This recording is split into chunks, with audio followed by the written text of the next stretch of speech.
Welcome to the Christ and Culture webcast. This is your host, Taylor DeSoto. As you can see, I am not doing very well. I got in a car accident. Fortunately, I'm mostly okay, surprisingly. The woman who hit me didn't even attempt to brake. I was stopped on the freeway or going very slowly on the freeway, and my car is probably totaled, but we will see. Anyway, today I wanted to address a conversation that I got in on Facebook today regarding Martin Luther King Jr. It's just baffling to me, and I'll just say and I'll note that every single person, it was like three people, I think, 3 or 4, who all sort of rallied around and against me for having an opposing sort of position against Martin Luther King Jr. And these gentlemen were all of the Southern Baptist Convention persuasion. Either they were at Southern Baptist Theological Seminary or they were pastors of Southern Baptist Convention churches, which is surprising, not surprising at all, actually. So what happened? Basically, he quoted a Martin Luther King Jr. quote, and I said, why are you, like, who's the audience for this? Why are you quoting MLK? And he didn't respond to that. But someone was saying, well, what's wrong with quoting Martin Luther King Jr.? And I said, well, as a pastor, you're quoting Martin Luther King Jr., you're quoting someone who denied the Trinity, who denied the deity of Christ, who denied the physical resurrection, who denied the virgin birth, who denied Scripture, considered a lot of the Old Testament Scripture to be stolen or plagiarized from pagan myths, amongst a slew of other things. Essentially denied every single thing that makes Christianity. So, of course, I'm gonna have some issues when I see a pastor quoting MLK Jr. It's like there's other theologians from the past who said exactly the same thing that he was saying, but from a proper worldview. Because here's the problem: Martin Luther King Jr. was also a democratic socialist, or at least towards the end of his life, advocated a lot, was big on labor unions and the Working Party, or the Labor Party. That's probably wrong. The sentiment is the same, though. He was advocating heavily for unions, equal opportunity, or equal outcome, that kind of stuff. So the quote was in the context of social justice. Was kind of like, it was from his Birmingham jail letter, and I said I have trouble reading Martin Luther King Jr. outside of the context of his theology and of his politics, right? When you're not a Christian, by no standard of the word was Martin Luther King Jr. a Christian. And when you're a democratic socialist and you advocate for, the Marxist sort of ideal, he was very outspoken against capitalism and what they said. Well, he wasn't like that, his whole career. And I was like, well, prove it. Show me. And they couldn't. I said, show me one place where he recanted any of the things that I just pointed out. And they said, well, show me where he says it. And so I quoted, I said, well, this is from his work at the seminary he was at. This is published, very public. You could find it within a few seconds of Googling. It's not hard. And again, no refutation. They just kind of kept going on.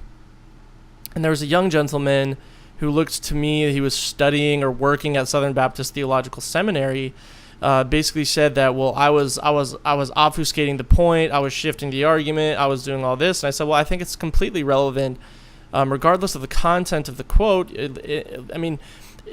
Hitler said a lot of good things too, but we don't quote Hitler over someone else.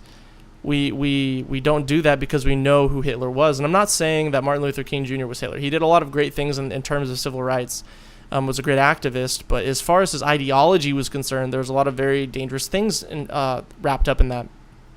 And so my whole point was that you obviously have a motive when you're quoting Martin Luther King Jr., especially in this church climate where you sort of have the social justice gospel, right, where there's an inherent difference in your justification. Even there's some guys coming out saying that sort of thing based on the color of your skin, and that's actually opposite of what Martin Luther King Jr. said in a lot of ways. So I just found it interesting. I found it's coming a lot in large part from the SBC camp, which is why I mentioned that earlier. Here's the deal. I basically somehow I think I said something about Bavinck and Kuyper, and I said these two guys are much better when it comes to this sort of thing. And then they jumped on that, and they're like, well, Kuyper was a white supremacist and a racist, so you're supporting white supremacy. And I was like, okay. And they said, show me from Kuyper's works where he was a white supremacist. And this is the problem I have with people. People really, really take Kuyper out of context. So he quotes this from Kuyper's Stone Lectures at Princeton Seminary. It's lectures on Calvinism. And they tried to do like a gotcha sort of situation, right? Where they said, oh, he's probably never read Kuyper actually. And well, in fact, I've read his lectures on Calvinism, and I've read a lot of his works that are translated in English. So, surprise, surprise, I was able to actually respond and engage with their ideas because I'm not an ideologue, and I read people and try to understand what they're saying. And so Kuyper, in this particular segment, he's talking about inequality between things. In the context of human beings, right? So he's highlighting the fact that in the early 20th century, late 19th century, there was an extreme cultural disparity between tribes in Africa and white Western civilization. So he uses two terms that now would have been considered derogatory, but they didn't become derogatory until after Kuyper's death, by the way. He uses two terms that are typically used to describe African tribesmen or bushmen, quote unquote. That could be derogatory too, but that was the derivative. That's where it came from.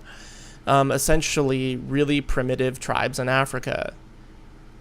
And Kuyper, whenever he's talking about this, he's always contrasting cultures.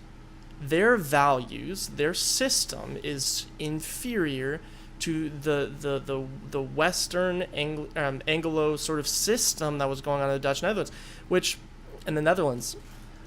And objectively, you take a look at their system versus the black African tribesmen. You look at their system, their moral system, their government system, which they didn't have any. What Kuyper was saying is well, first it's in the context of Darwinism versus Calvinism. So you can't toss that out. You have to understand that this statement is made within the context of a conversation, the line of thought. And you have to read the whole line of thought if you want to understand what he said in the middle of that line of thought.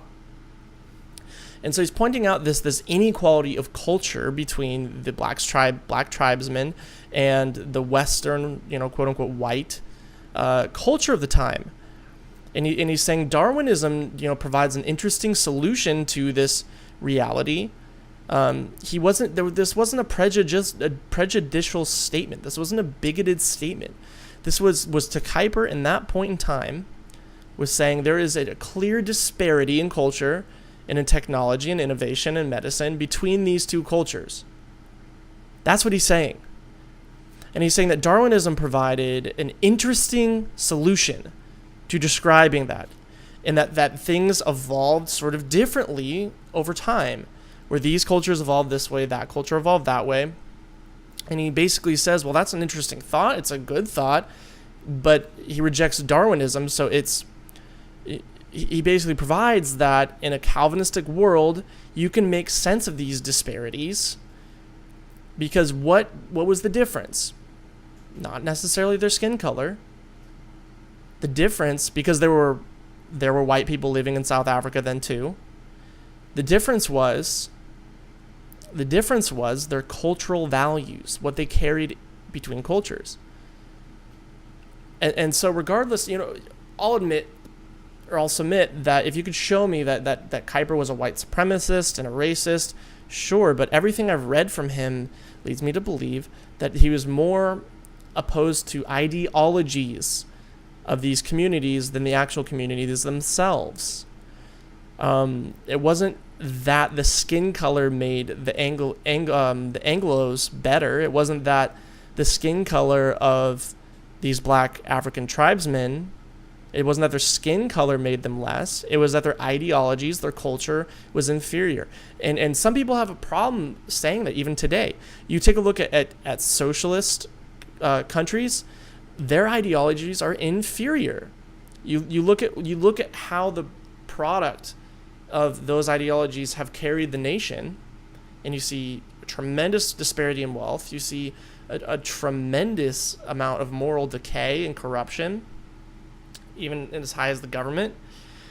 Kuyper was very much against these ideas, and actually writes in his lecture on sphere sovereignty that Calvinism is the reason that you get the American Constitution. All men are created equal.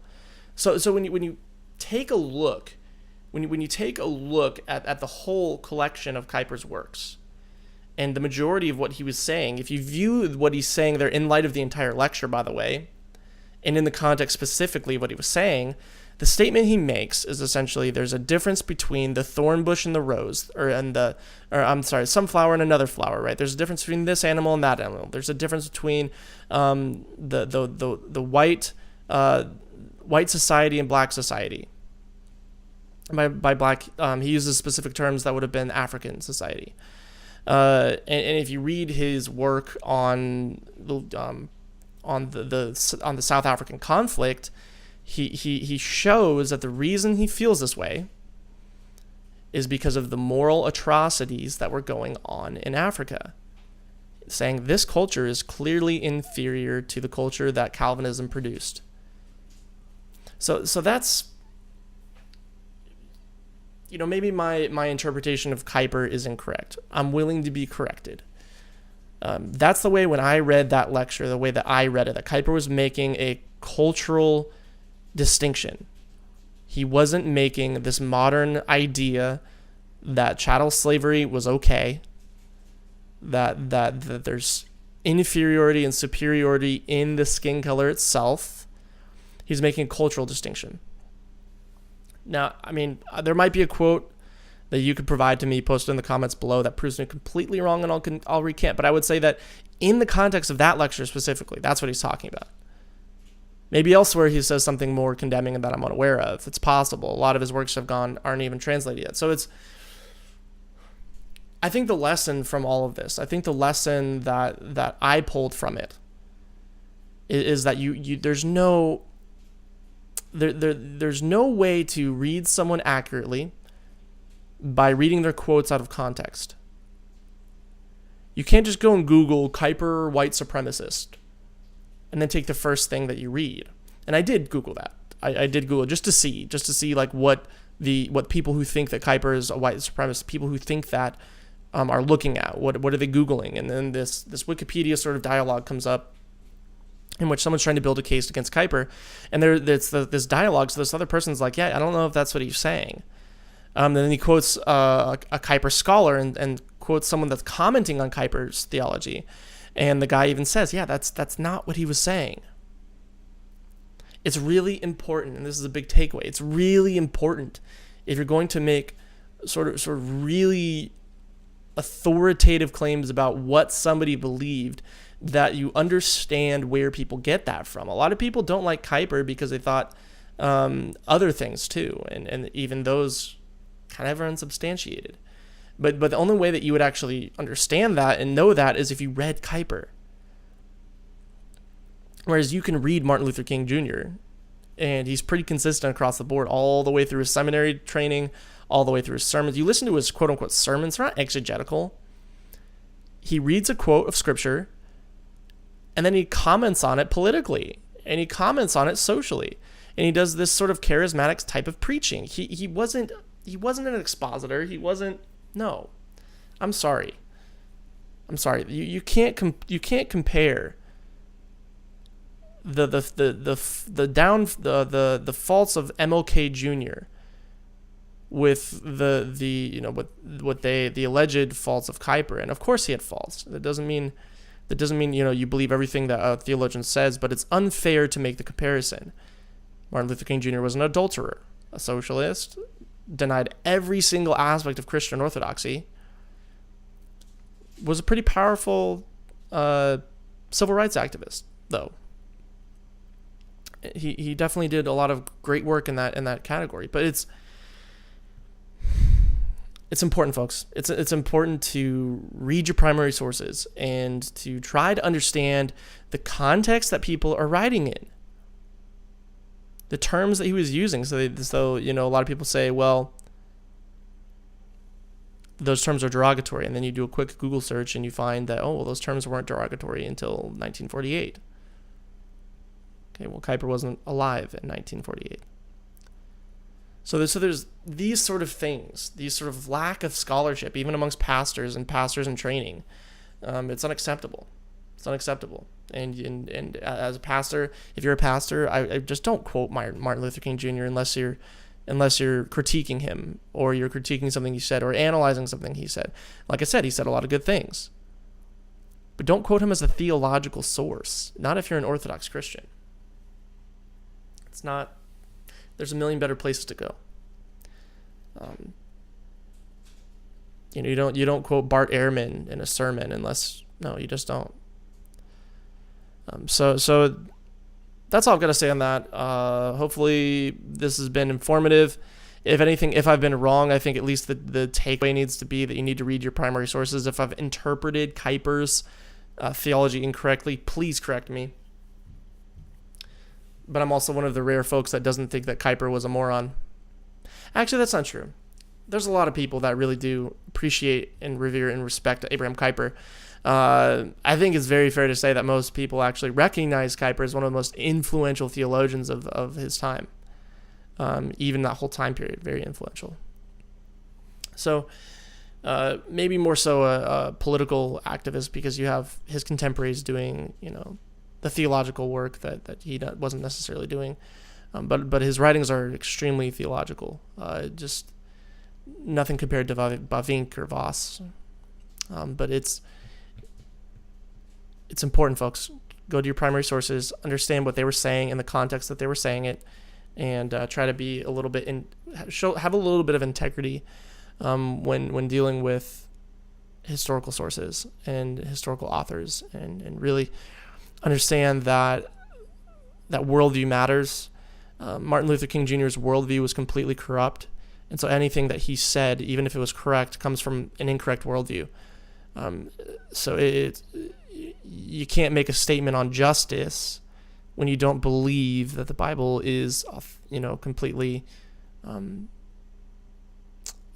sufficient to provide that meaning of justice. At that point, you're just inserting your own meaning. When that own meaning comes from the background of Marxism and heterodoxy, not good stuff. Not good stuff, guys. All right, well, if there's any idea or any ideas you want me to do for this channel, I'm open to it. If you've noticed, I've kind of been posting a lot less. I'm not really sure what to make videos about. So let me know. I know this has been a long video, but hopefully it's been informative. Now I'm going to take my gimpy shoulder and try to end the video here. This has been Taylor Soto with Christ and Culture. May the Lord bless you and keep you.